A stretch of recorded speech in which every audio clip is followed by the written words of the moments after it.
Welcome back to the Adventure Athletes podcast. In this week's episode, I sit down with a phenomenal swimming coach who has also got a world record. Now, David is just quite the character. I absolutely loved meeting him. He's got so many interesting stories, specifically around the world record and his training for Ironman and all of the people that he's coached as well. It was a really insightful podcast. I loved sitting down with him and getting to know a bit more about the world of swimming, because as you guys know, I am not the best swimmer myself. So I was selfishly asking him questions because one day I would love to do an Ironman, but the swim is definitely what's holding me back. So hopefully, as you'll hear in the podcast, David will be able to teach me some swimming. We'll see how that goes. I'll keep you guys updated. Maybe I'll do a YouTube video to share my swimming journey. But no, super interesting episode. It was good to talk to someone about something that I didn't really know much about, and I do ask a lot of very selfish questions about like how I could get into swimming and things like that. I'm hoping that some of you guys find it useful as well, because at the end of the day, I only record these podcasts because I want to sit down and talk with interesting people, and I've never had a hidden agenda behind them. I don't plan anything. I ask one question at the start and then I just see where it goes from there. But in this podcast, I don't even ask that question at the start. He just sort of goes into some stories around his world record, and then gets into the question about halfway through the podcast. So a little bit different structure this week, but another great episode. Now, as this is released, if you're listening to this the week of the release, I will be running my 6 and 6 challenge. Now, donations are still open, so I'll play a little snippet from Sport in Mind fundraising campaign, and you can see what I'm fundraising for. Sport has the power to change lives.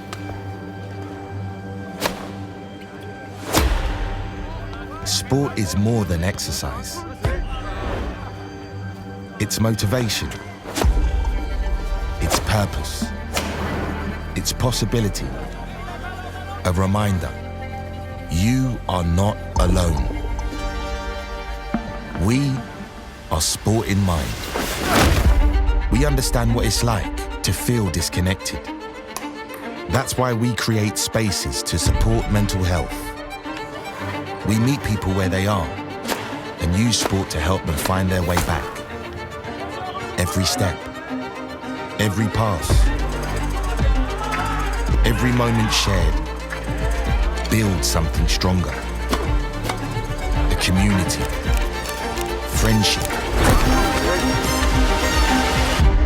a force for good.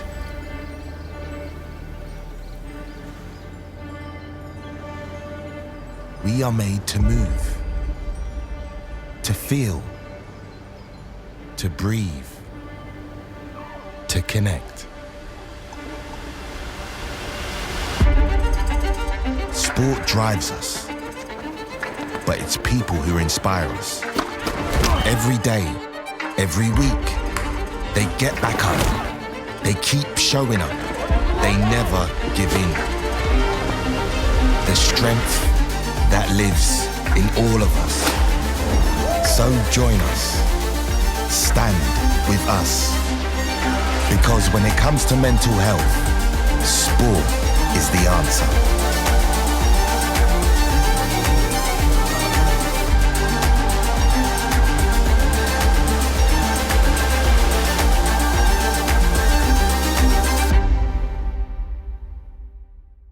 And just before we get into the episode, here is a message from our friends over at Soulmate. We're Soulmate. Whether you're new to running or an experienced runner, we've got you covered for both road and trail, from shoes to nutrition to running poles and everything in between.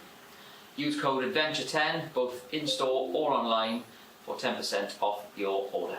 Now, I'm really excited to share this episode with you, so let's get into it. Yeah, no, I appreciate you inviting me on. It's nice to talk about it, and it's been how many years now? I think it was 4 years. Was it 4 years ago or 3 years ago? 4 years ago, I think. Yeah, so it's flown by. And people keep asking me if I'm going to do another one, and I'm like, no chance. Yeah, it was a tough old day, that was. It's sort of, because of lockdown and me having my own endless pool. Back then, it was only one endless pool because the business got I've got 3 tanks now, with 5 full-time staff, but back then it was only me in my garage, just the tank there. And of course, because we had to shut down, I would have kept going, to tell you the truth, but my clients, not all of them, were happy to keep coming. I had to homeschool my son. My wife's a health visitor, so she had to go and work.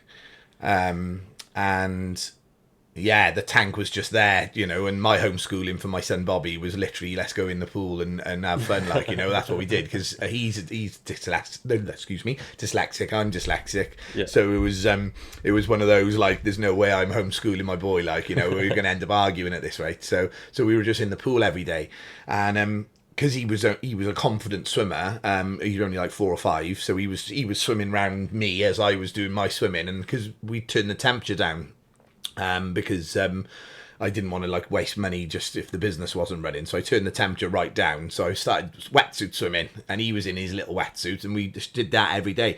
And I was clocking up some mileage, and I said to my wife, I'm pulling my hair out here, I've got no hair left anyway, but I'm literally pulling my hair. I need to do something to focus. So I said I'm going to do a 12-hour swim to raise money for NHS workers, for the NHS charity.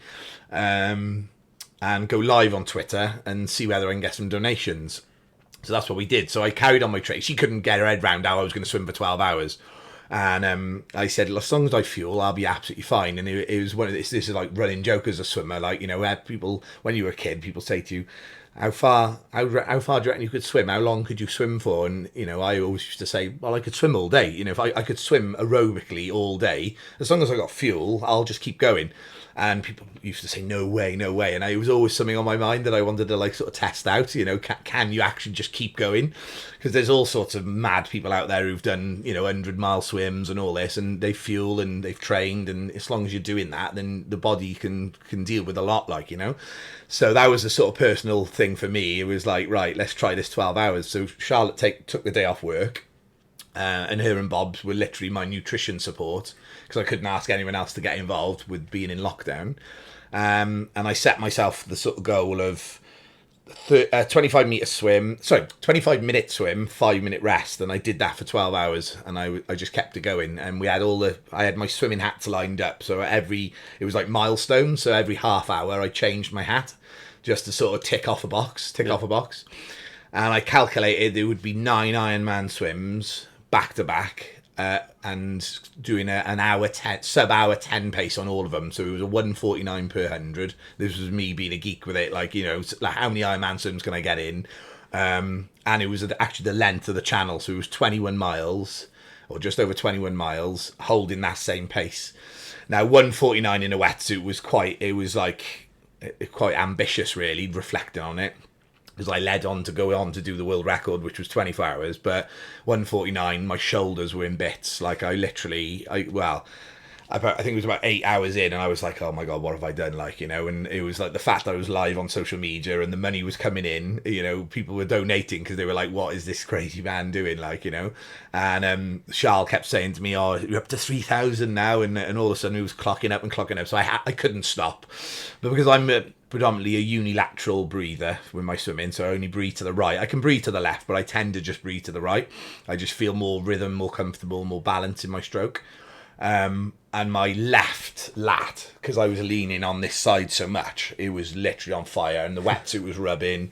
And so I had to sort of mix it up a little bit, and sort of learnt a lot from me with my technique and what you should do, and tell your swimmer as a coach to check. Obviously everyone goes on about bilateral breathing, but bilateral breathing in a pool, you don't actually need to do it in an endless pool. If you're comfortable just to the one side, you stick to your one side. But so I got through the 12 hours, and it was fab, and it was great. We raised just over $5,000 for NHS, which was wicked. And a couple of people said to me, oh, that must have been a world record. No one's swum in a wetsuit before for that long in an endless pool. So of course I looked into it.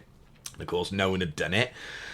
So with Guinness World Records and officialworldrecord.com, you've got to make sure you've got a judge, you've got to have it approved before you go and do it, and all this. There's loads to it. There's money involved. You know, the judges, the timing, all this business. So anyway, I spoke to the both because I didn't realise there was two separate things. So you've got Guinness World Records, which is the one everyone knows with the book, and then you've got officialworldrecord.com, which is they're both global, but this is like It literally does it in every language. They got their own book. They translate in every language. It's like people from all over the world use it. Whereas Guinness, it's still the case, but it's more of the one that everyone knows, Guinness, and it's more of a British thing, an American thing, rather than more sort of foreign people, I would say.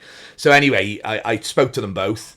Guinness had loads of barriers. They use WOWSA, which is World Open Water Swimming Association. So any swimming challenges, even if it's a pool swim, that you've got to go through WOWSA to get it approved for them to sort of verify it. So the first hurdle for me was because I was doing a marathon swim.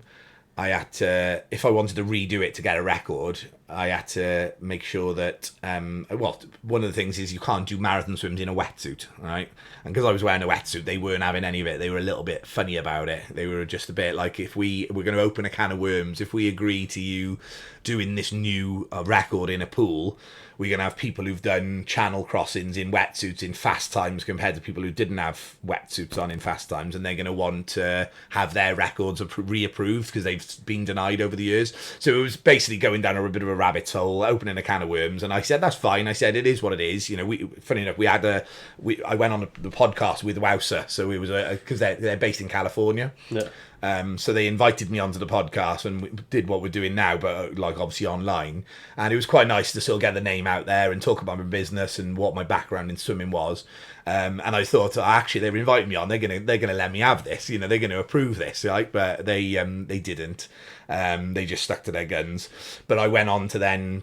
Speaking to World Open Water, official world record, and they were good as gold. They allocated me a judge. It was a new idea, so they're all up for like they want to put as much in their book as they can with new ideas. So you know you can come up with anything, and as long as they can verify it properly and there's rules in place, they're happy to do it. And of course you get, because it's all about making sure that the funding's there. So I had to find sponsors to pay for the judge and the timing equipment and all the official things to go with it.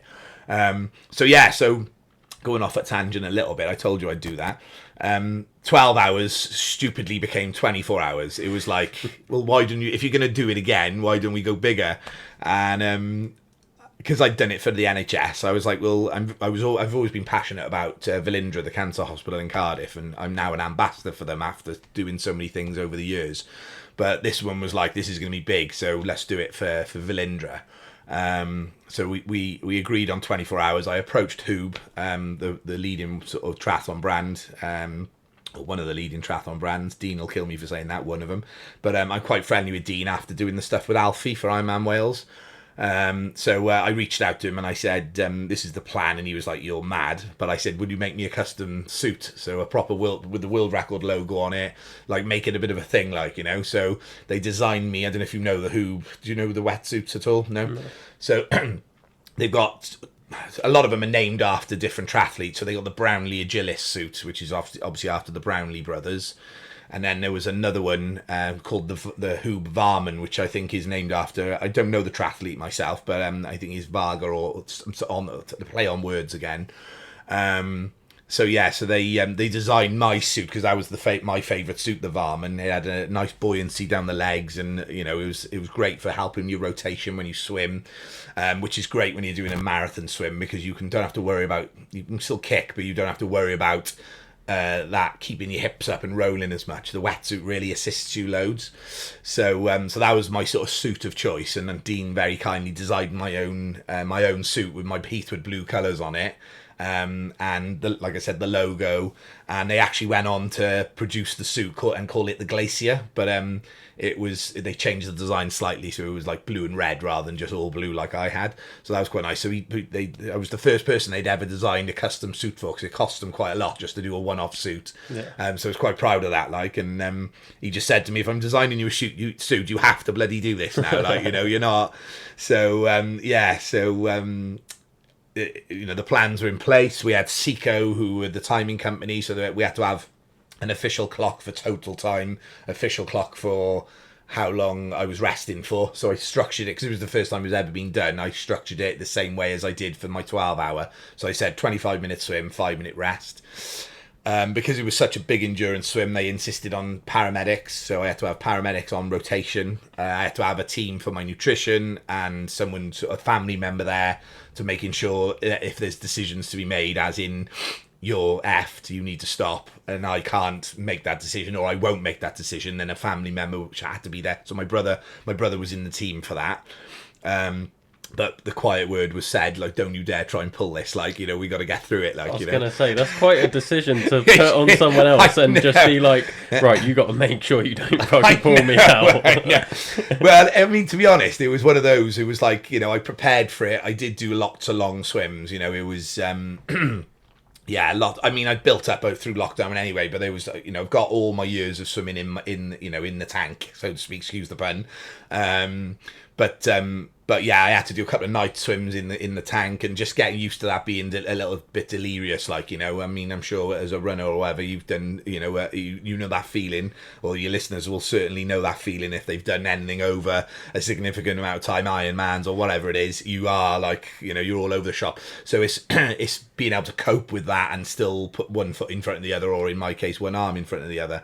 And the nutrition thing, I learned a lot with that, because I reached out to Cardiff Sport Nutrition. Never done anything with them before, but I knew a couple of people who had, and I said, listen, this is my idea, and they were all over it. They were good as gold. They said, listen, we'll do a slow release carb drink that we want you to practice with in training, so we get used to, so your gut gets used to it, so you don't have any issues, because obviously I'm in a wetsuit.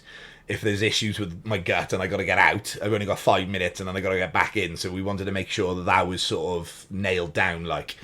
So I practiced with the drink they gave me. It was like, I can't remember what it was called, but it was a mix of everything I needed. And I couldn't get my head around that I wasn't able to have solids at all. It was purely just this drink, and it worked. It was fab.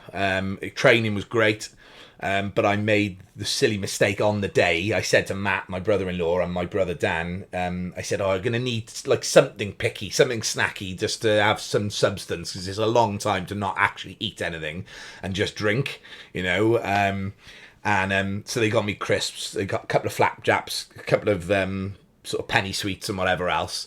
But of course, nutrition, you're messing with your nutrition doing that, and I paid the price. My blood sugars shot up during the swim.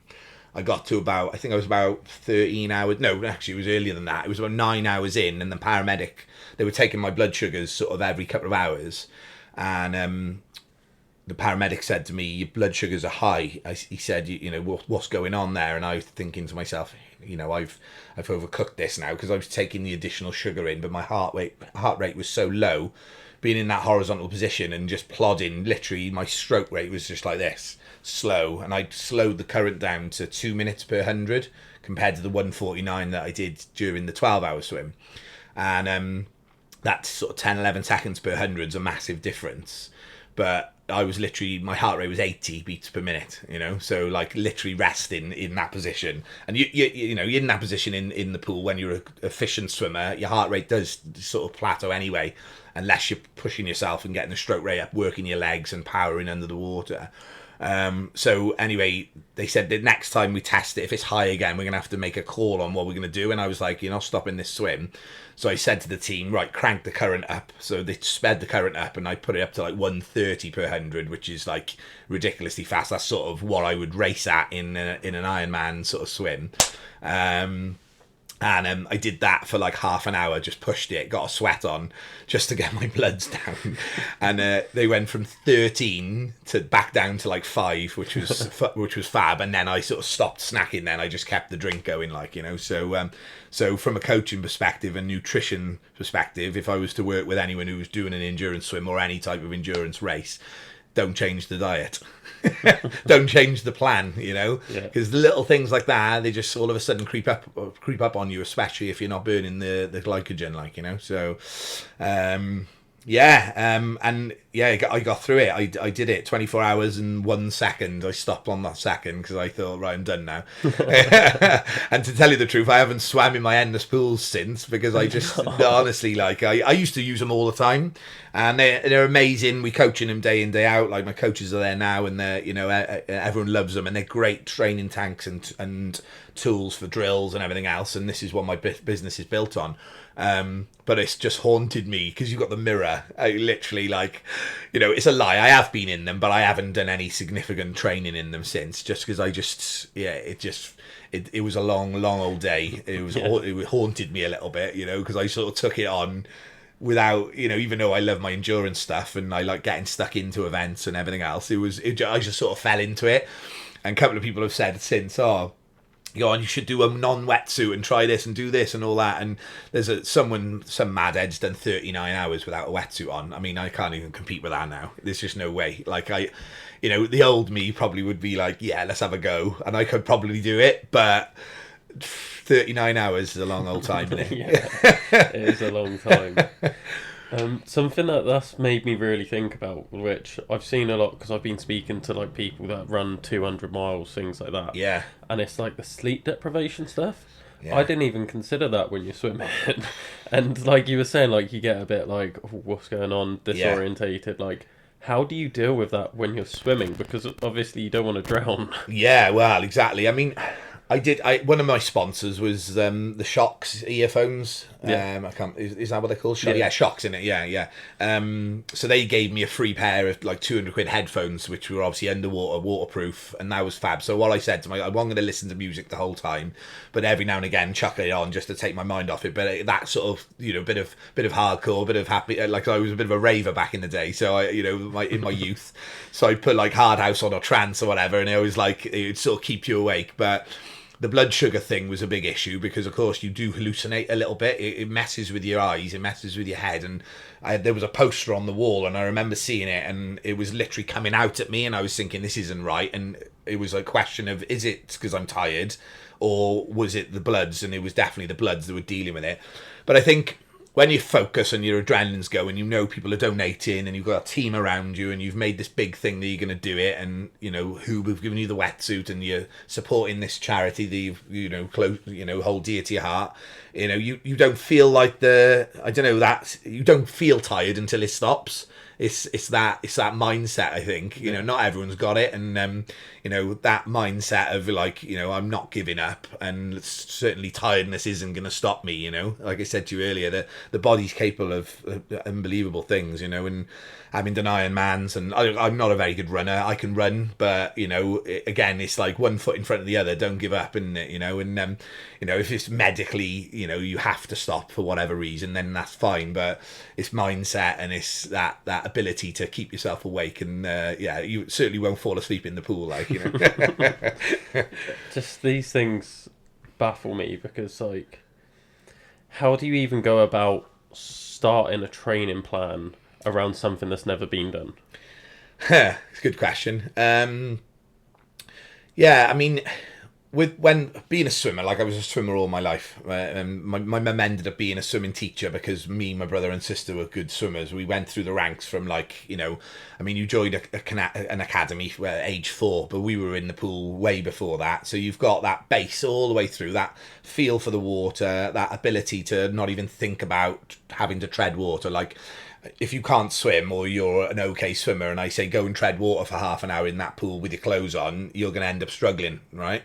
Whereas a swimmer who's been, doing it all their lives, who can naturally relax, who are naturally buoyant, they probably just like lay there and not even think about it. Going off a tangent a little bit, one of the main reasons why people drown when they fall in water is they just thrash about instead of relaxing, all right?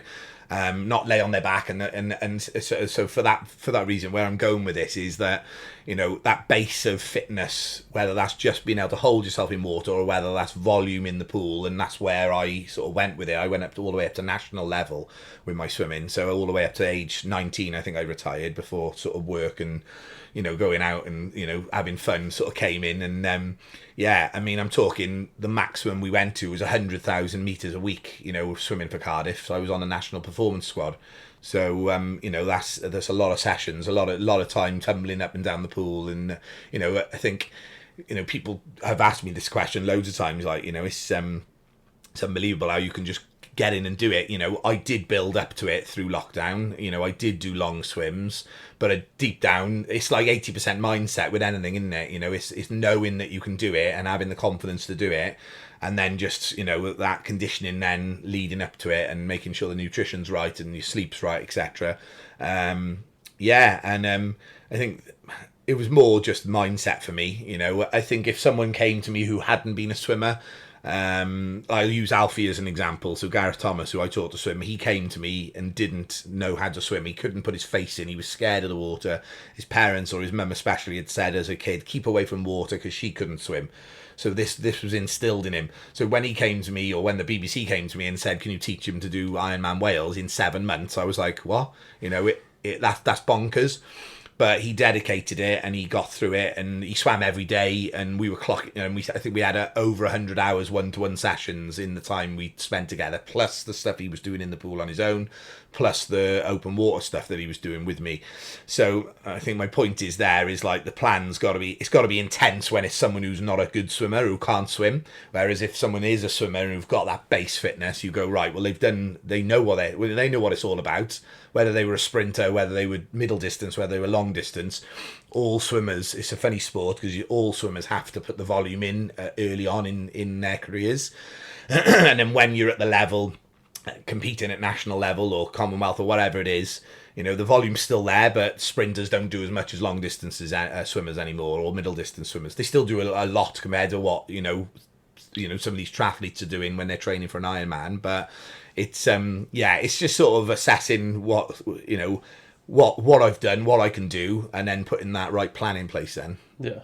Yeah. It seems like it's more about the other factors at that point, from your opinion. Like you said, you got the mindset, but then it's like, right, how do I nail my nutrition? How do I deal with the sleep debt? How do I have this plan around everything? Yes, 100%. Yeah, and that's it. Like I said, I learned loads as a coach, and I've actually put it in place in my own teaching and coaching since, when it comes to nutrition, sleep, tapering down. I didn't need to taper for it really, because I was only aerobically swimming. It was getting my shoulders used to being in there. But again, you've got to think to yourself, right, swimming for that distance. I mean, I clocked up nearly 60,000 meters, in 24 hours, which is a lot. I mean, it's the channel and back and a little bit more, or probably the channel swim and back, so about 40 odd miles or whatever it is. So it's making sure the plan for the person you're working with, they understand that is it aerobic, is it a threshold, is it what sort of zone do we need to be in to maintain it, and then all the other factors come in then as well, the nutrition, the sleep, etc. So crazy. It's a lot, but it's the same with sort of like a lot of the people I've spoken to that are doing these like massive challenges. Is they're all like, oh yeah, it's just mindset, but then what they don't talk about, which you've like verbalized really well, is the amount of work that's gone in over years that allows them to then just be like, right, now it's mindset. They've done the training. They might not have done like a block of training building up to it. But it's like, well, they've got like 10 plus years of conditioning. Exactly, yeah. And like we always laugh at my brother, because my brother, we call him the mountain goat, because he's a good little runner. He was always cross country as a kid.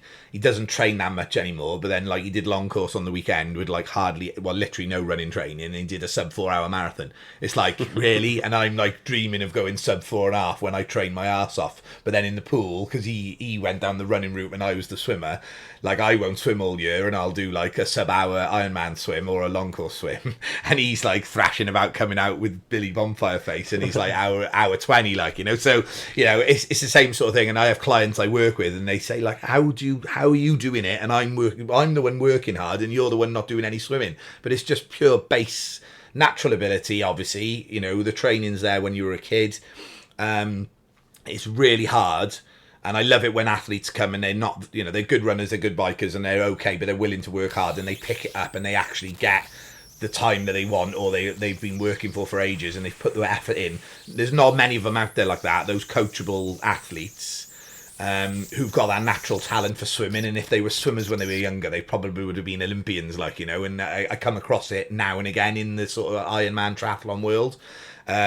But you know, it's great when an ex-swimmer comes who's got that base, who says to me, "Oh, I want to get into triathlon now," and I get excited then because they're good runners, they're light, they're good bikers, and this is great. This is the great thing with triathlon, especially in the female sport coming up at the moment. It's very competitive in both, but more so in the female sport because there's not as many women doing it, especially at Ironman or half Ironmans, and it's getting busier. But if they're good runners and they're light and they're good bikers, it's get their swimming sorted, get them out of the water early on, and we've got a decent athlete on our hands, like, you know. Yeah.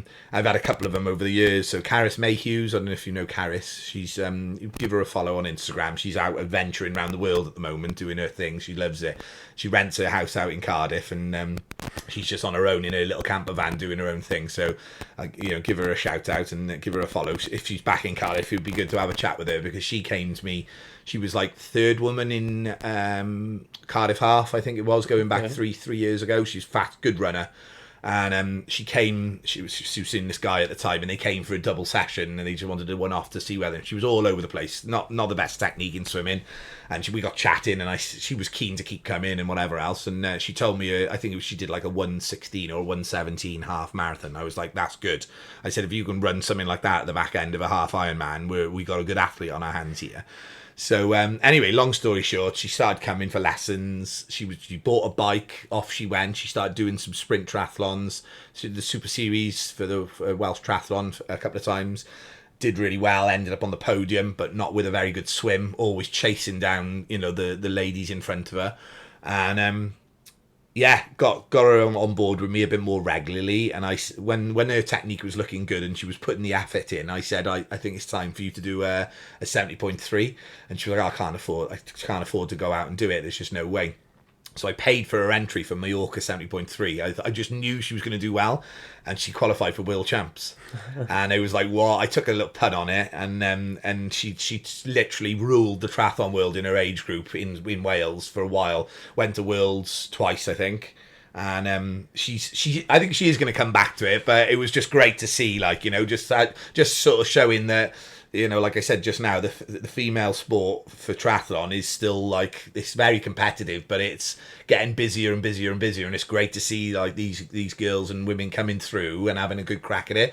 And you used to see, like, so in the men's race, if you're out of the water first, the likelihood, if you're a good swimmer and you've got a good run on you, no one's catching you, right, or thereabouts. Whereas the women's, you could get out of the water at like 20th position and still win the race because it was just all so, like, mixed ability, if that makes sense. But it's far more competitive now, and that's great. And like Heathwood Swimming, my business, is sort of helping with that by feeding through, like, the beginner swimmers who are wanting to be good athletes, who are like, or good triathletes who are good at the run, good at the bike, but they need the work on the swim. And then you've got more and more tri-clubs coming through now. So Welsh Triathlon are really pushing for, you know, getting that participation up. Because I think the figures were bonkers at one stage. It was like 10% women who were doing Ironman Wales or Ironman events, where compared to 90, like the rest of it, 90%. And a lot of it was that women didn't want to be in a triathlon club. They would compete, but they didn't want to be in a triathlon club. So so those numbers have gone up now. So that's good to see as well. So yeah. So watch this space. There's going to be a few more. We got a couple more good athletes coming through, boys and men and women. Like, so I'll have to send you some taglines so you can follow some of the crazy ones coming through. You know, definitely send them my way. Yeah, I'm all for it. Yeah. This is something that, like, I really wanted to ask you. This is completely selfish now. Yeah. Do you feel like anyone can learn to float? Because, like, I've tried swimming. I can't swim. Everyone laughs at me because they're like, you're such a good athlete, and I do literally everything, like rock climbing, running, like cycling, like any sport. Yeah. I'm half decent at. Yeah. Put me in a pool and I'm absolutely shit. So muscle sinks, and I can see you're lean and you're a fit guy. So in answer to your question, yes, anyone can float, 100%. But what it boils down to is if you didn't go swimming much as a child, or didn't go sort of up to a certain level as a child, you quite easily lose that. Okay. And so the first thing you do when you go to the pool is you tense up. You'll probably try and thrash and get to A to B, so one end of the pool to the other in as fast as possible to try and get yourself there and stay afloat, working your legs hard, working your arms at a fast stroke rate, and actually your heart rate just goes up. So all of a sudden you're in zone 4, zone 5, whereas if you went for if I said you go for a steady run, you know exactly your pace and you could just keep yourself there. That's like me in the pool. And my running's better, but I'm trying to just sort of give you an idea of that comparison. So it's about relaxing. Swimming is about relaxing and holding, making sure not holding your breath, but getting your breathing correct. And one of the things we say all the time is enjoy the breath. It's a yoga term, really. It's in through the nose, out through the mouth in yoga, but in the pool, obviously you've got to breathe in through your mouth and exhale through your mouth and your nose. But a lot of people will, I wouldn't mind betting you probably hold your breath as well when you get in. I actually don't. Don't you? I'm not too bad. No, you're not too bad. Okay. This is what always gets people, because I went from literally not being able to swim. Yeah. I couldn't do a length. Okay. At what age was this? This was just after lockdown. Right. Okay. So an adult. Yeah. Fully grown adult. And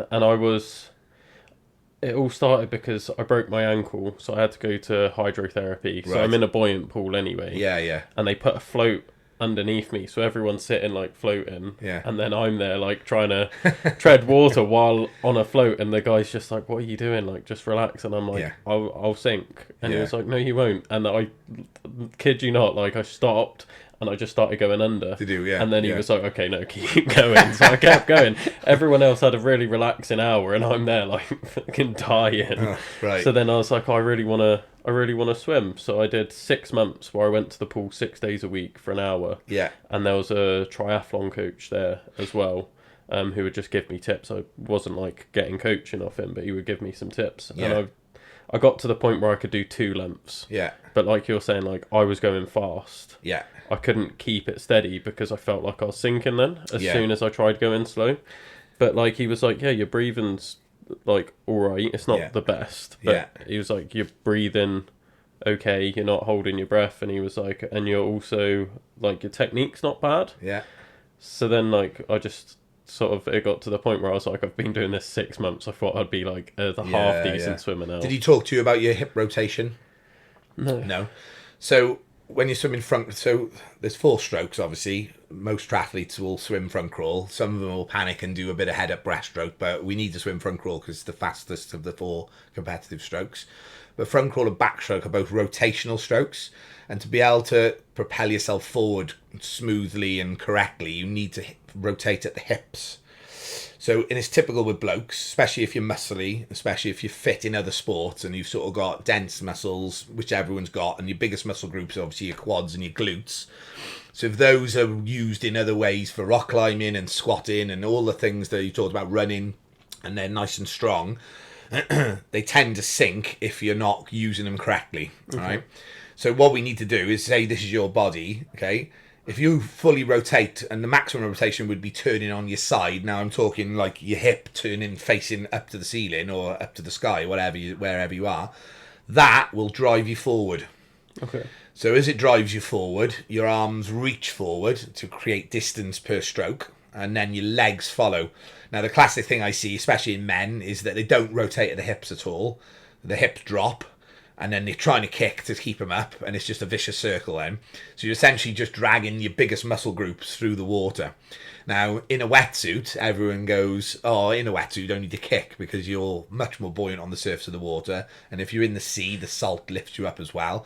So everyone's like, "Oh, I love a wetsuit because it lifts my legs up." Or, "I love buoyancy shorts because it lifts my legs up." Well, what it's actually doing is helping you stay on top of the water to rotate. Okay. So you won't realise that you're rolling as much as you are, but actually to move forward and efficiently in the water, we need to be on top of the water, because everyone thinks you've got to swim through the water, but it's on top of the water and you've got to rotate to drive forward, right?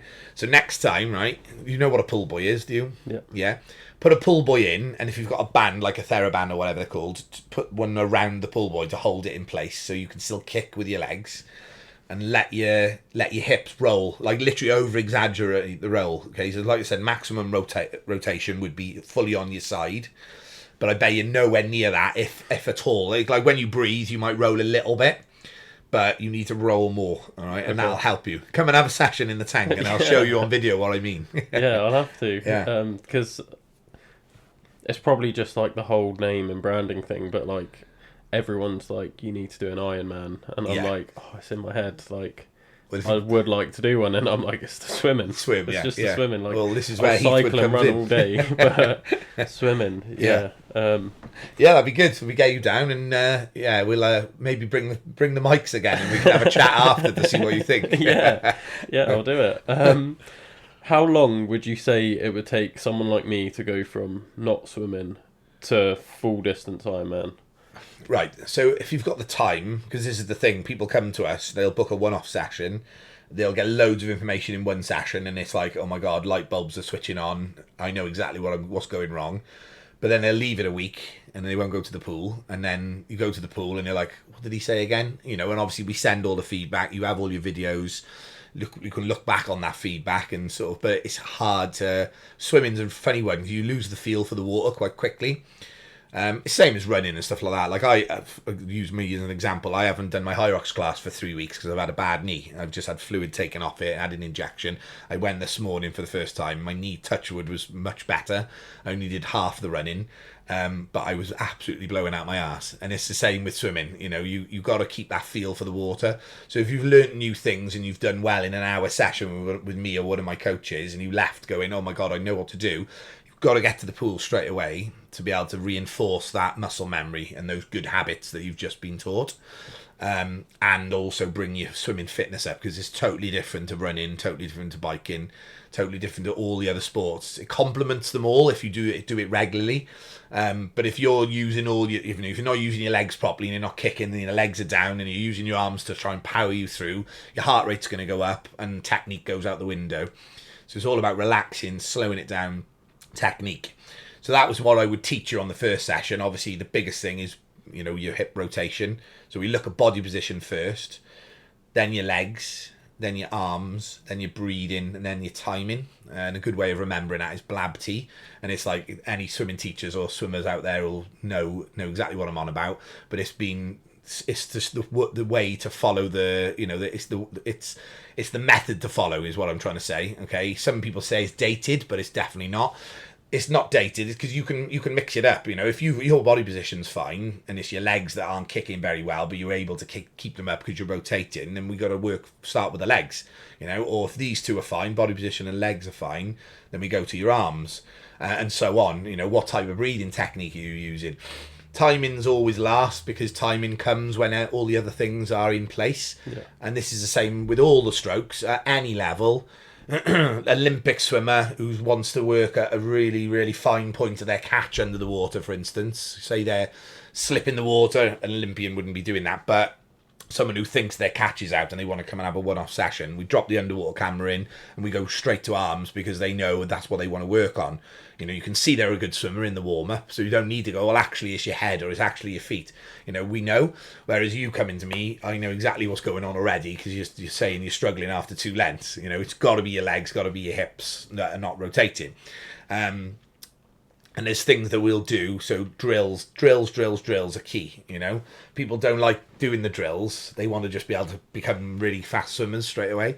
And we have so many people who are training for Ironman or whatever the triathlon is or whatever the open water swimming is, and they're stuck in this rut of going to the pool and just swimming up and down, getting the distance in, and they're stuck on 2 minutes per 100 or 2:30 per 100. Can't break that barrier. I'm always the same. I feel fitter, but I just can't get faster. It's all technique. So you've got to do the drills to be able to get that technique. And, you know, we'll put a snorkel on you. So I don't know if you've seen front snorkels where they go just on the front of your head there. They're fab because straight away we take the breathing element out of it. You can keep your head still and you can work at your rotation. And in the Edna's pools, I know I said the mirrors have horrified me after my world record, but everyone says how good the mirrors are. You've got a 45-degree angle mirror, so you can see your rotation, you can see your feet. And you can also, you've got a flat mirror on the bottom of the pool as well, which is fab to look directly down, look at your hand entry, look at your glide phase. Again, look at your rotation of your core. and it's just great. It's a fab learning tool. And if someone had one every day, day in, day out, they would become a much better swimmer straight away. But realistically, you're not going to come to Heathwood swimming every day, you know, unless you're paying big money. You know, it is a niche thing, and it's a treat, isn't it, to come and have a couple of analysis sessions and go away and work at it. But what me and my coaches are really good at is spotting those things quickly, because in a normal pool, you're swimming up and down, you know, even if you're walking next to the swimmer, spotting what we spot on camera, instant feedback, mirrors, being above the swimmer and side onto the swimmer all the time, you see faults in the stroke so much more quickly, I should say. Whereas if you were walking down a 50-metre pool or a 25-metre pool, you might not notice those things, because they got the lane ropes, they got the lines on the bottom of the pool. It's easy to stay in a straight line, whereas the current is coming at you. You've got to try and slide through this body of water coming at you, and it does make it a bit harder, but it also highlights the flaws in your technique. So it'd be interesting to see how you find it. I mean, the current will pull your legs down straight away if you're not kicking, and your hips if your hips aren't rolling. And this is what Endless Pool's sort of slogan is: it rewards good technique, but it highlights the flaws in your technique, and that's why it's such a good teaching, learning tool, like, you know. Yeah. You know. I can tell this is like a rabbit hole I'm gonna like dive down, and I get Ironman. obsessed. I get obsessed. Do you? Yeah. It's what's happened with my running, because like I keep going on about it, but like last year in total I ran 1,000 kilometers. Oh wow. 500 of them were in January.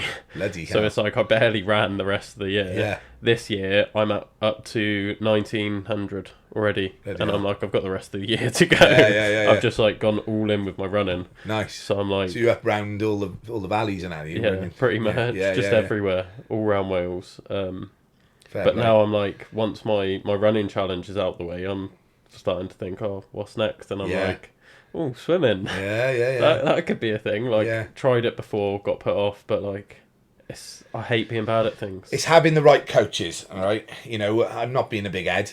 I know what I'm doing. I've been doing it a long time. You know, we're one of the leading ones in the UK now. You know, we've got people coming from London. You know, the people are travelling up and down the M4 to see us. And whether that's a one-off session or a regular book, block booking, I've picked my coaches. None of them have applied for jobs or anything like that. They've all worked with me in some capacity over the years. So a lot of them were students of mine at Cardiff Met, because I used to be performance director for the swimming at Cardiff Met, and I did a bit of lecturing there for the sport coaching module. So I've worked with a lot of them.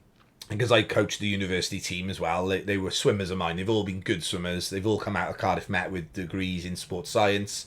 All of them are obviously qualified teachers and coaches.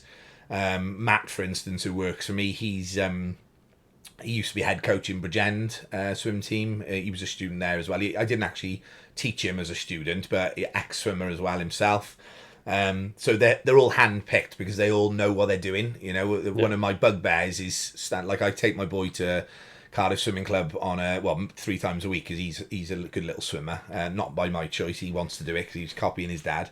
And the Cardiff swimming coaches are great. I know a lot of them, but you've got the swimming lessons going on. I'm not slagging off the swimming lessons that much, but sometimes you like look over and you're like, oh my God, because they're young kids who haven't got the experience. Yeah. They've just been thrown in at the deep end, excuse the pun, to teach a group of kids, and they're just, they're just there like robotic, and it really winds me up. So it's having the right coaches in place, who they're delivering the quality stuff, because at the end of the day, if you're paying £65 for an hour 1-to-1, you want to have good feedback. You want to have the coach who knows what they're talking about, and they're going to be able to send you away with a good plan and the correct drills to go and make yourself better.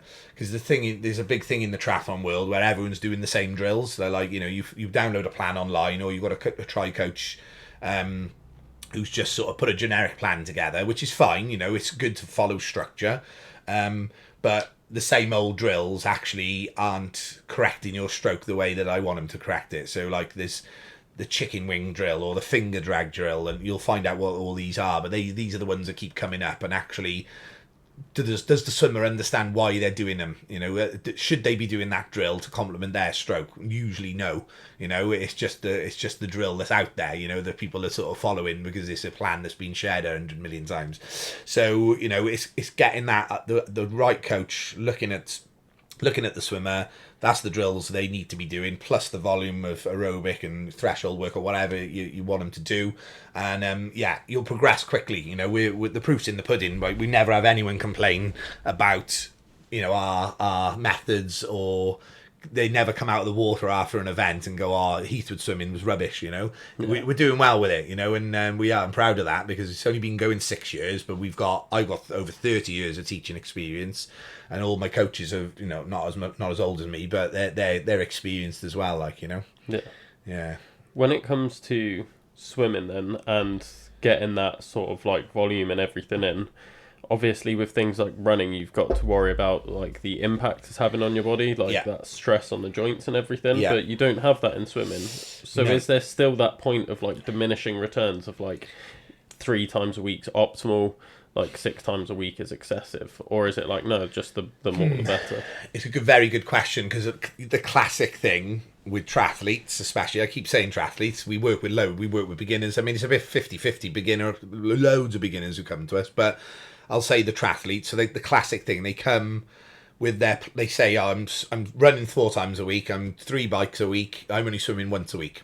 And it's like, right, you need to up your swimming. You know, if you want to get better at swimming, you've got to like sort of drop the other ones, especially in the off season, and work hard at the one that you're not as good at. It's obvious, isn't it? But there's so many of them who don't do that. And the ones that listen and go up from 1 session a week to 4 sessions a week are the ones that get better, and the ones who don't listen and they only go to 2 a week or maybe 3 a week, they get a little bit better, but they don't. You've got to put the effort in. Is my point. Now, my answer to your question as to what is there a cut-off for it? I mean, when I was swimming, we were six days a week, 2 hours in the morning, 2 hours in the evening, and that's how we're clocking up close to 100,000 meters a week. Now, you're not going to have that volume working for an open water swim or triathlete or whatever. So I would say no more than 5 a week, especially if you've got the other disciplines that you're working for. Or if it's just solely swimming, like I use Jason as one of my regulars. He came to me, he was 1 a week, but he's only swimmer. He loves his open water. He came to Alcatraz. We'll talk about that in a minute if you want, but came to Alcatraz with me recently for our Velindre trip. And he's been with me since the garage days when I had 1 pool, and he's still with me now, and he's listened to everything. He's in his 50s, but he's put the effort in, and he's 4 a week, and he's close. I mean, he was a minute behind me in long course swim. Like that, to me, that's wicked, that is, because, you know, he wasn't a swimmer when he was a youngster. He had a back up when he was in his 40s. You know, he's worked hard at it, and he loves his swimming, and that's his ticking over. He's doing well. He's getting better with 4 a week. So, yeah, going back to your question, is I think with swimming, if you just go in for an aerobic swim 2 times out of 7 days and the rest is hard work, threshold work, speed work, whatever, then I think it's acceptable to be able to swim every day. But most athletes and most coaches will tell you that you need a rest day at the end of the day. So, you know, you've got to have at least 1 rest day. However, I have heard that there's some coaches out there who don't allow rest days. It's just the aerobic sort of recovery day, which for some people work. But I think you can get run down, can't you? You know, if you're overdoing it, whether it's just plodding, whether if you haven't fueled or slept properly, and then you then still force yourself to go and train in any sport, you're going to get run down. So, yeah, it's definitely the least. It's the only sport that works every single muscle group, and it's certainly, you know, non-weight bearing. So, you know, the risk of injury, especially if you're just swimming easily, is very low. Fly swimmers and breaststroke swimmers are a little bit different, because of course you've got the different movements in the pool, you know, that over hyperextension and the undulation in the water, which, you know, can hurt your back. You've got knee problems with breaststroke, so you've got to be careful with what you're doing in the pool. But yeah, certainly just aerobic swimming every day is, yeah, I mean, a lot of older people who I see at the pools, they're there every morning for half hour just plodding up and down, whether that's head up breaststroke or normal swimming, like, you know. Yeah, I find that topic like really interesting, like across all disciplines, Yeah. not just like swimming, because it's like there's so much debate on how much should you do and what's like optimal, and I'm always like looking and being like, well, people say like running 3 times a week is like enough, don't do more than that. And then you look at elite runners and it's like they're doing a lot more than that. Yeah. And it, like, for me, it obviously all comes down to like your individual work capacity, like your experience, your years of training beforehand and everything. And I have to try and explain this to my clients of like, they come to me, they want to do weight training 5 days a week to lose Yeah. weight, and I'm like, you know what, like 3 days a week is probably enough. Yeah, yeah. And I'm like trying to get them to tone back, and then they don't feel like they're doing enough. And then they're comparing themselves to me, who trains like 6-7 days a week. Yeah. And they're like, look how much you're doing. And I'm like, my goals are very different to yours for a start. Yeah. This is the battle we have with, swimmers coming in who've done all their research online and eventually decided, actually, I do need help. I'm going to come and have a lesson. And the classic I get, especially with the girls, oh, well, Lucy Charles's stroke rate's so much faster than mine. I'm surely I should be training like her. I'm like, she's a pro triathlete who's won Ironman, God knows how many times. She's in the pool every day. She's an ex-swimmer. Yeah. Whereas you're not an ex-swimmer. You're not in the pool every day. You're not a pro triathlete. Hang on a minute. So you've got to take them back. Be harsh with them to start with and say, like, hang on a minute. Like, who are you and what are your goals? Not comparing yourself to others, because that's the hardest thing. It's like I do it. I'm bad for it. Like when I first joined the Ion, the gym I'm in, and I'm so competitive when it comes down to it. So I was like getting the weight off, and you see these young pups racing ahead, and so I'm thinking, right, I'm going to be up with them one day. I'm definitely going to do it. And I'm thinking to myself, I'm 43 now. They're in their 20s. Some of them are literally only just turned 20, 21, and they're flying. I'm like, right, wind your neck in, Dave. Just think about your own goals, and you don't get injured then. Like, Yeah. But it's funny. Yeah, it's an interesting one, isn't it? It's something to definitely think about, especially from like a coaching perspective. Like, you probably, like you're saying, you see it all the time. I see it all the time with people coming in and they're like, well, this is what I want to do, and then it's like, right, what's the realistic expectation here? Like, what can you manage? Especially because like these people generally have got like family, kids, other commitments, full-time job. It's like they're not a full-time athlete. Exactly, yeah. So it's like, it's not just managing the workload. You might have a massive work capacity, but then it's like, how much stress from life is being put into that work capacity? When are you going to overflow? 100%, yeah. This is going to bug my listeners, because this is usually the first question I ask, but I got carried away with the whole world record That's thing. That's my fault. No, it's great. Like, I've loved it. And then I got carried away being like, oh, like, how can I learn to swim? But I always ask, what was your call to adventure? So what was like the one moment in your life that sort of got you to the point where you're at now? What was that flick of a switch moment? Do you know what? I think it's interesting because I've worked with a few students who did studies in dropout rates in swimming. And I think, I won't go into the studies that I worked with and stuff like that, but with swimmers, like, I ended up doing personal best times 2 years after retiring from my proper swimming. Like, I didn't go to Commonwealth Games or anything like that. I potentially could have, who knows. I am quite talented when it comes to swimming, and I do pick up other sports quite easily as well if I work hard at them. But I think in answer to your question, I retired at 18, 19, and then I went back to masters swimming then, and when I held like the 200 freestyle Welsh record for like 5 years, because I'd matured. I'd gone in and introduced weights, which is something that wasn't done when I was sort of in my heyday, so to speak, in Cardiff Swimming Club. We did a little bit of land-based work, but not that much, whereas now it's like 2-3 sessions a week, especially if you're a sprinter, and that's what I was, which is interesting because I now do a lot of endurance stuff. But I think I always had that, what if I'd kept going, And so I found open water swimming after I did a bit of masters swimming. And I absolutely loved open water swimming. I did long course weekend swim. I've done it 11 times now, that swim. I've done the full long course down there 5 times. And actually the first sort of 3 years I'd look and go, crazy bastards going out on the bike, like, that's bonkers. How can you do that straight after doing the swim? And why would you do a marathon? I was that mindset. But I absolutely loved the open water swimming and getting stuck in and, being in that water only for an hour, but it was certainly racing for an hour was certainly something I didn't ever do. It was always like 200 freestyle. I was in there for like less than 2 minutes, but obviously training hard for that 2 minute sprint or 100 or 50, whatever I was doing. So I think, I found the love for like being a bit more endurance diesel engine based, in my older years. And then I thought, actually, let's have a go at seeing what this triathlon lark's all about. So I went straight in and did an Ironman. I didn't do any sprint triathlons, anything else, because that's what I'm like. I'm like, I can't be bothered with anything smaller. Let's just go straight in. And it sort of went from there then, and, it was more in my early 30s, where I sort of found that love for being a bit more challenging and adventurous. And I'm up for anything now. If someone says let's go and do, like, I went up the Beacons the other day with Pritchard, because me and him are quite friendly, and because he's doing his burpees every morning. Crazy. And he's like, oh, we're going to climb Penavan, pick me up at 3 o'clock in the morning, and we'll get there for sunrise, and it's going to be fab, and and I was like, yeah, all right, whatever. So I said to my wife, I'm going up the Penavan with Pritchard, I got to pick him up at 3 in the morning. She was like, what? She just shakes her head. She's like, she's heard it all now, because whatever a silly idea I come up with, she knows that she's not going to talk me out of it anyway. So yeah, so like my point is, like, whether it's swimming, whether it's running, whether it's biking, whether it's not rock climbing, but climbing a mountain, I'm up for it, and this is, I've sort of found high rocks recently, which is quite cool. It's short, sharp.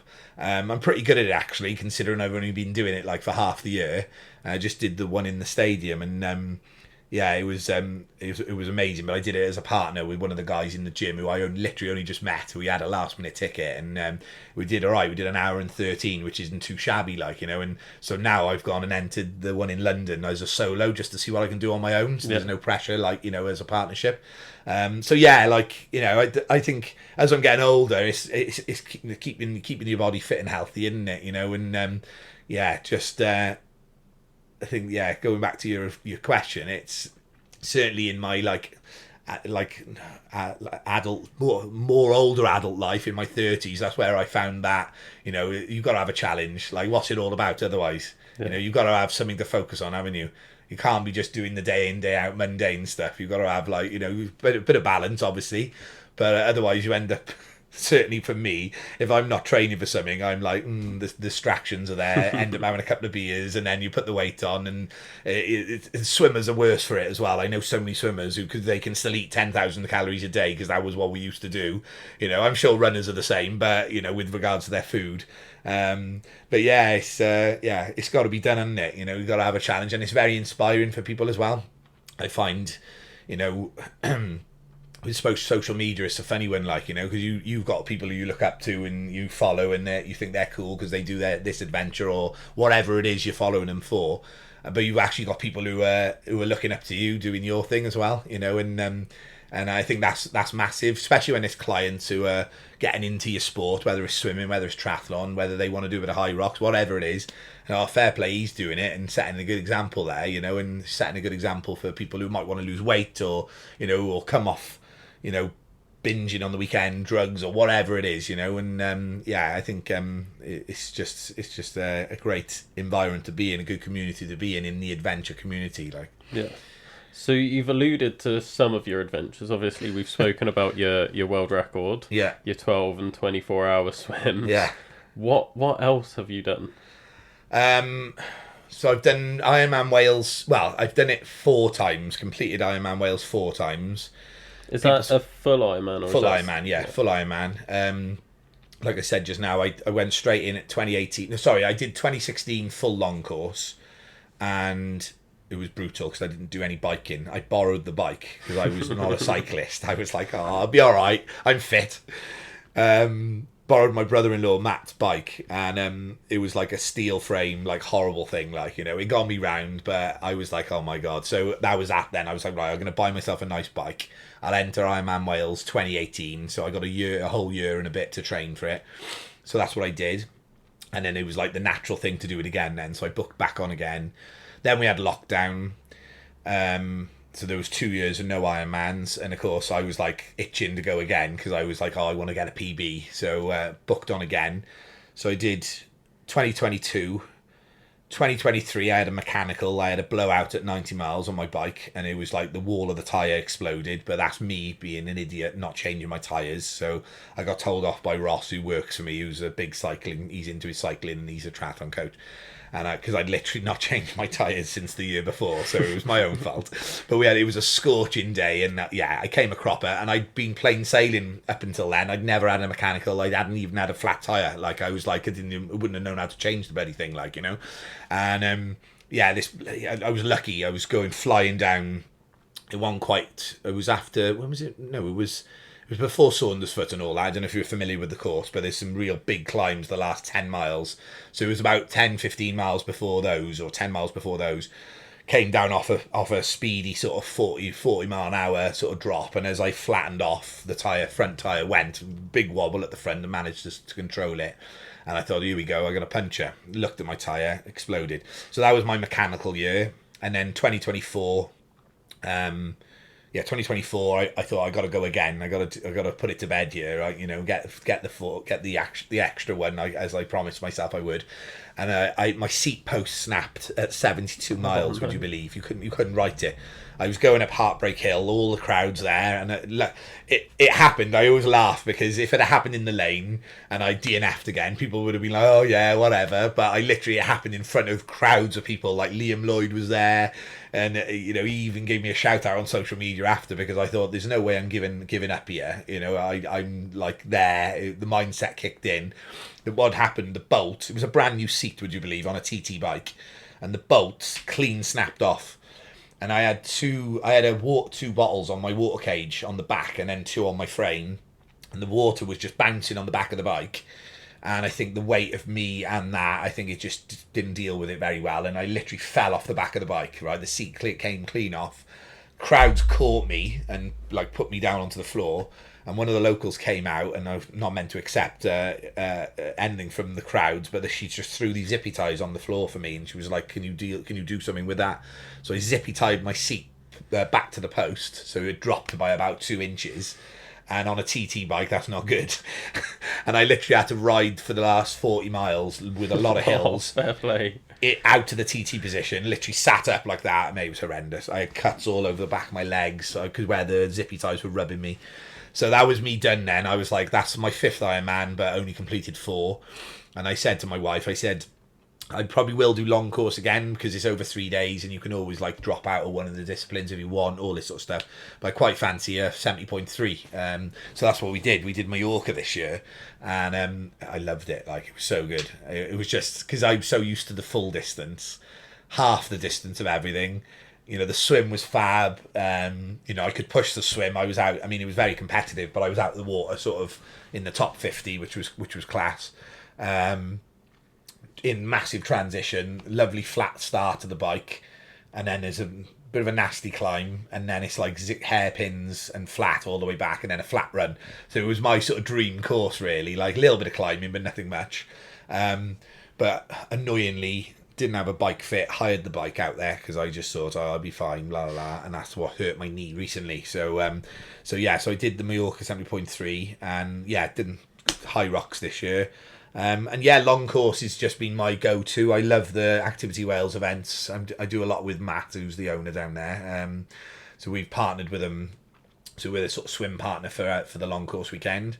But his events are great, and we do long course every year. Like I said, I did 11 of the swims. I've done 5 of the full long course weekends.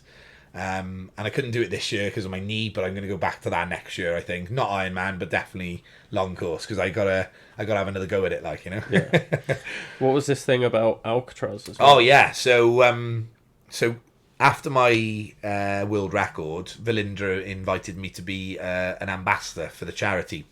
So they do a lot. Like Shane Williams is a patron for Velindre, and you've got Jiffy. So Jonathan Davis, he's the head head guy he's like the director for the charity funding. So they don't work for them, but they do all volunteer sort of with their names from being involved with the rugby and whatever.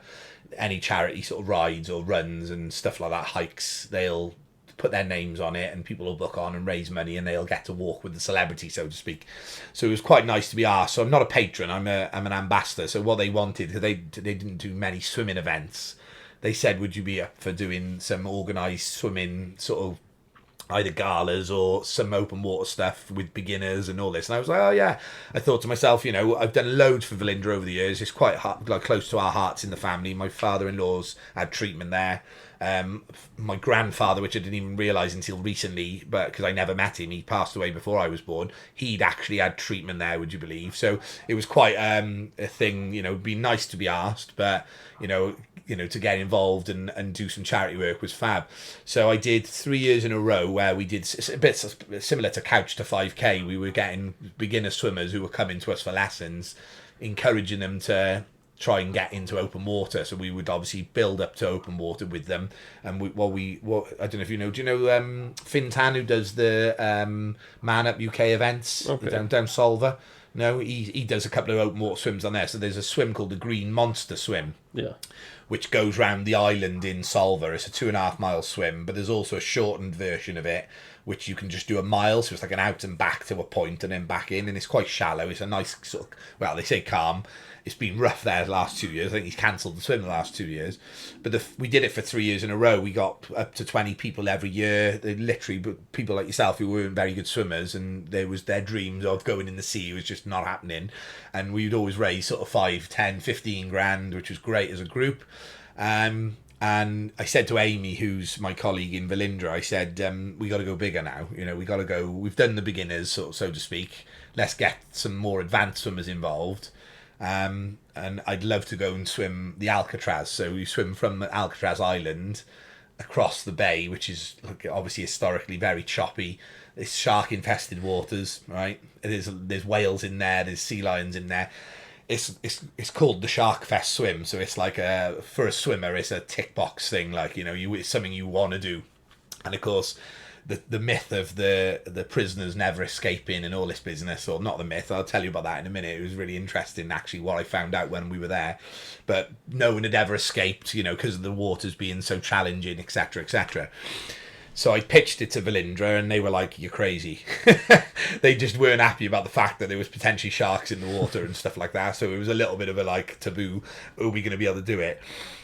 Spoke to Shane Williams. I said to him, "Are you up for doing it?" And he was really keen, so he put his name on it with me.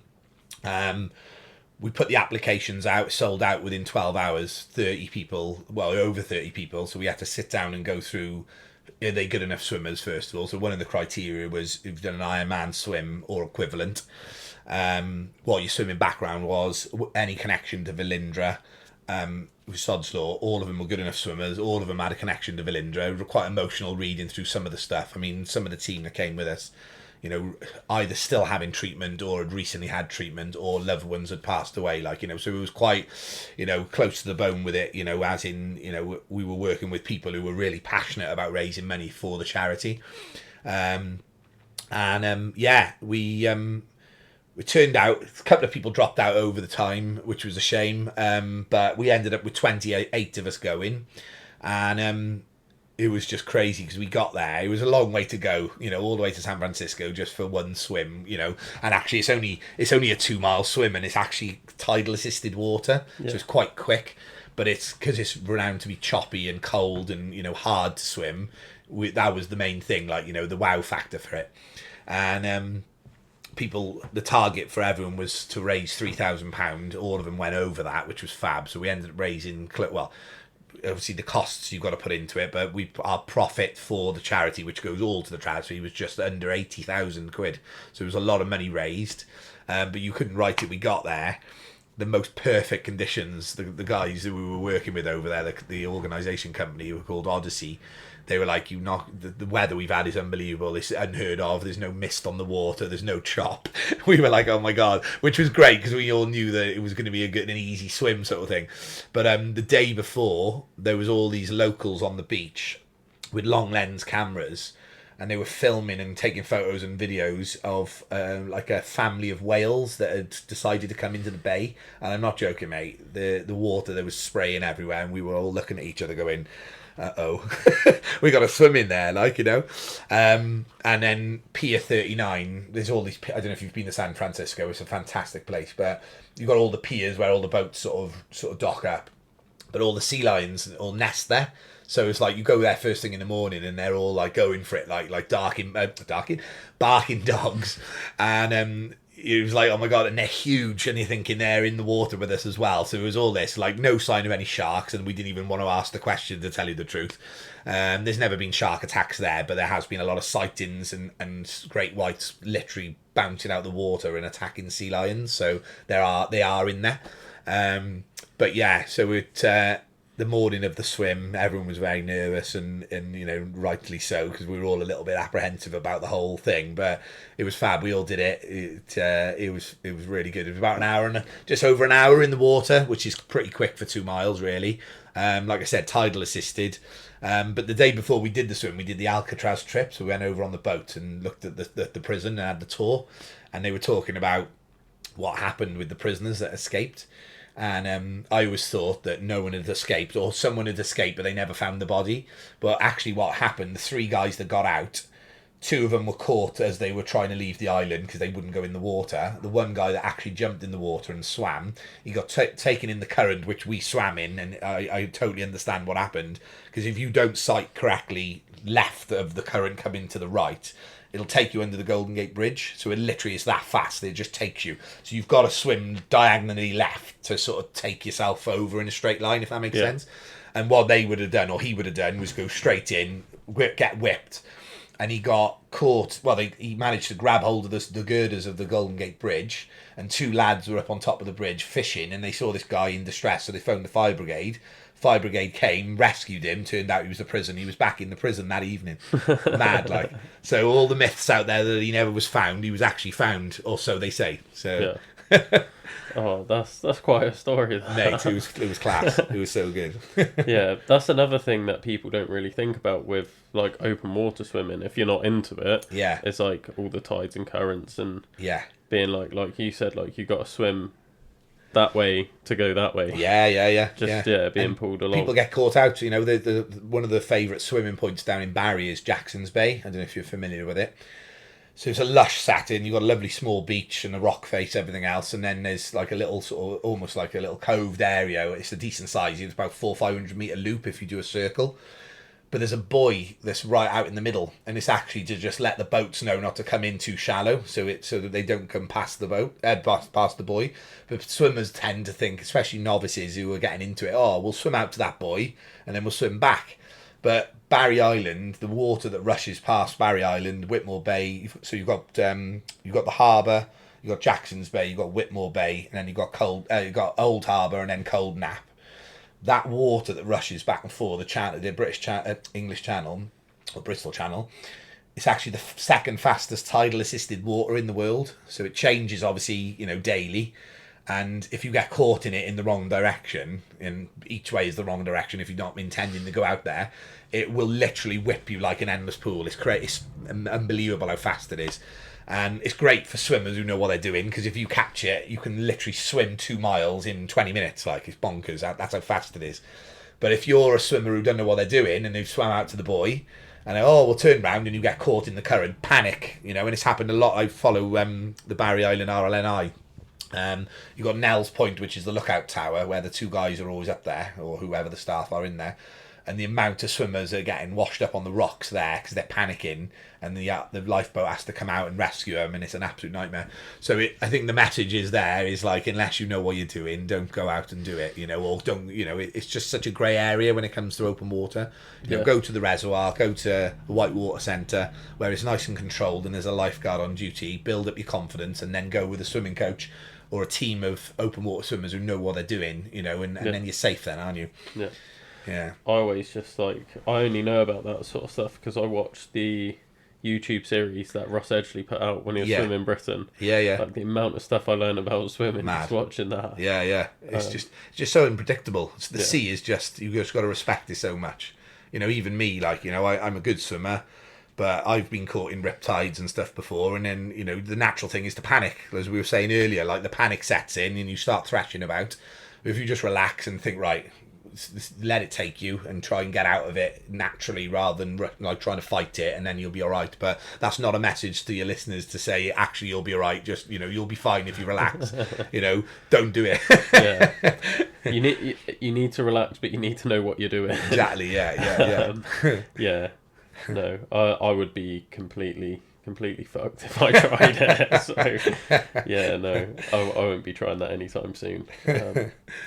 But yeah, like seeing things like that of like just Ross Edgley, he's like pretty much the only swimmer I know really. Yeah. Currently swimming around Iceland, and I just like look at these things and I'm like, that is just another level of adventure. Yeah. The water is another unknown. He's full on. He is. He's full on. I mean, going back to the challenges. I've never actually done the channel, but I was involved with. We had rugby union versus rugby league 2 years ago, so they swam the English Channel in wetsuits, which was fab. So Alex Popham and a few, they did the Head for Change. They're doing all the stuff with the WIU. They swam and they did a relay. So there was 2 boats and they raced each other. But the wildlife, the stuff you see in the sea, just from being on the boat, and you think to yourself, oh my goodness, how these guys do it for. I mean, there's a lady who, what's her name? I can't remember her name now. It'll come to me in a minute. She swam the channel there and back, no wetsuit. Like, that is bonkers. That blows my mind, and I've done some challenging stuff. So yeah, there's always someone going to be coming up behind you being better as well, isn't there? Yeah. So talking of challenges, then you've said about your high rocks, and you're gonna keep doing long course. Yeah. What's the next challenge? Have you got anything planned? Do you know what? You'll like this. So my brother, the runner, Dan, he asked me to book onto the Brecon to Cardiff Ultra this year, and I said, listen, I'll do it, but are you going to run with me? Because I can't be dealing with it on my own. Let's have a laugh. So I paid for him to do it, and then I hadn't done enough running, and it was the only time where I thought, you know what, I could do it, but I'm going to really put myself in a hole here if I end up doing my first ultra with not enough training. So I decided to pull out, and I let him get on with it, and he went and did 7.5 hours or whatever he did, so I do fancy an ultra. I'm going to see how my knee goes. I might look at that next year just to say I've done one. It'll be a one and done. No, I'm not really. Yeah, I know. I do fancy it. You don't get obsessed like me. No, well, you never know. You never know. But I'm going to definitely keep the high rocks up, and obviously my swimming's my thing. But I've just bought a new bike as well, which is frustrating because I haven't been able to ride it because of my knee. But I'm definitely going to do some couple of little sprint triathlons and stuff like that. Nothing too long nothing too long. But let's see where the ultra stuff goes. I might be giving you a shout. Yeah. See any tips? Yeah, come for a run with me. Yeah. I'll take you up the mountains. Yeah, no, Brecon to Cardiff. I've heard really good things about that one. Yeah. Never done it, but No. Maybe I'll join you for it. Yeah. I think Dan's done it a few times, and it's quite a picturesque one, So, so I've actually walked that route years ago with the boys. I think it's 50 miles, whatever it is, isn't it? If you go all the way to the bay, and we walked it. We did it for a charity. 10 of us or something like that. Anyway, yeah. And my feet, I tell you what, it's time on your feet. It's actually harder, isn't it? If you walk for that time, it's harder than bloody running it. Yeah. No, I found that. I did. So I've been volunteering with this events company called Pegasus. Yeah. They do a series of ultras. I've done their checkpoints and stuff. Loved it. And then I was like, I want to use it as a bit of training. So last weekend I did they call it sweeping. Yeah. So you're the back runner. You go behind everyone, make sure last place is okay. They haven't fallen. They haven't got lost. Yeah. And you pick up all the flags and signage on the way. Yeah. Nice. So I was like, it's 50k, good training, time on feet. And then you end up getting to last place, and there's no cut off, so you get a lot of walkers doing it. Right. And then I spent 14 hours on my feet doing 50k, and I was like, if I was racing it and trying to podium or whatever, I'm that's definitely harder than walking it. Yeah. But then I was any where in between that, it's just easier to just run it at my pace. Yeah. Walking it killed me off. My feet were in bits, and I've never had foot issues before. That's mad. And it's the first time I've had foot issues just from walking it. That's interesting, isn't it? Very interesting. Definitely, just that time is it's a killer. Fair play. Yeah. So, where can people go to follow you and your swimming and your coaching? Yeah, give us a follow on Instagram. So it's Heathwood Swimming. That's the same handle for all my social medias. And then follow. Either drop me a message or Heathwood Swimming a message, and one of our coaches will pick it up. And either you can email us or DM us, and then we'll get you booked in. We'll send you a payment link. Ask obviously all the relevant questions first. Get you reserved in, and then we'll be helping you with your swimming in no time. Amazing. Well, thank you for coming on. I really worries, appreciate mate. your time. I'm looking forward to seeing you in the tank soon. Yeah, I'll have to get in. I'll have to. Thanks again for listening to the podcast, guys. I really appreciate the amount of support and everything that you guys give. It's been a phenomenal journey, and I'm so glad I'm expanding the podcast away from running again. I still do have some runners lined up for the podcast, so definitely not completely out of it yet, but I love listening to people in all these different disciplines, especially ones that I'm not so familiar with, but it's so hard not to invite on my friends and my inspirations from the running world as well. So plenty more to look forward to, guys. yeah, if you're interested in anything that we do over at Adventure Athletes, whether that's strength and conditioning for different sports, whether that's in-person personal training, whether that's sports massage to help with recovery, or whether that's outdoor activity days, you can head over to adventureathletes.co.uk to find out more about what we do. And if you have any questions about anything at all, guys, feel free to drop me a message and I'll get back to you as soon as I can. Thanks again, and I'll catch you next week.